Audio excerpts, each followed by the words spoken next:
बिस्मिल्लाहिर्रहमानिर्रहीम। मेरा नाम है डॉक्टर ज़ुनैर।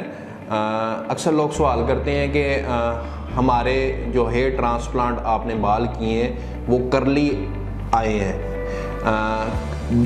ये वीडियो बनाने का मकसद ये है कि जैसे आपके डोनर एरिया पे बाल होंगे वैसे ही आएंगे। अगर आपके डोनर एरिया पे करली बाल हैं तो आपके बाल करली ही आएंगे। अगर आपके सिल्की बाल हैं डोनर एरिया पे तो वो सिल्की ही आएंगे। अगर आपने अभी तक हमारे चैनल को सब्सक्राइब नहीं किया तो फ़ौरन सब्सक्राइब के बटन पर क्लिक कीजिए और साथ ही घंटी के बटन को दबाना मत भूलिए ताकि आपको हमारी आने वाली वीडियोस बर वक्त मिल सके। शुक्रिया।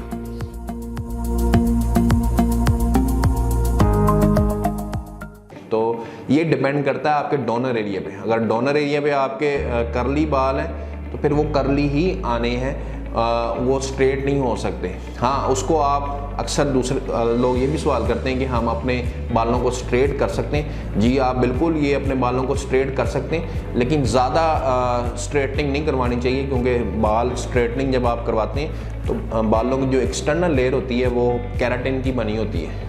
जब हम ज़्यादा स्ट्रेटनिंग कराते हैं, वैक्सिंग कराते हैं, कर्लिंग करवाते हैं तो वो जो एक्सटर्नल लेयर होती है प्रोटीन की, जो केराटिन की बनी होती है, वो डैमेज हो जाती है। फिर आपका बाल वर्नरेबल हो जाता है डैमेजेस के, और आपका बाल गिर सकता है, टूट सकता है, डैमेज हो सकता है। तो ये अक्सर लोग हमसे सवाल करते हैं कि आपने हमारा हेयर ट्रांसप्लांट किया है, हमारे फ्रंट पे करली बाल आए, आप अपने बैक साइड के बाल भी देख लेना।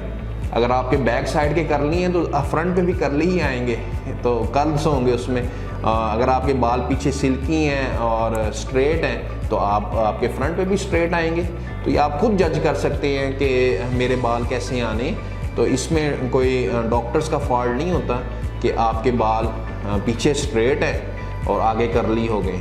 हाँ, 20 to 25% लोगों में चांस है कि थोड़े बहुत करली हो सकते हैं, लेकिन उनको आप स्ट्रेट करवा सकते हैं। लेकिन ज़्यादा भी आपने स्ट्रेटनिंग, वैक्सिंग वगैरह नहीं करवानी, उससे आपके बाल डैमेज हो सकते हैं। तो ये थी मेरी आज की वीडियो। किसी किस्म का आपको क्वेश्चन हो, क्यूरी हो, मुझे कॉल कर सकते हैं, व्हाट्सअप कर सकते हैं। अल्लाह हाफिज़।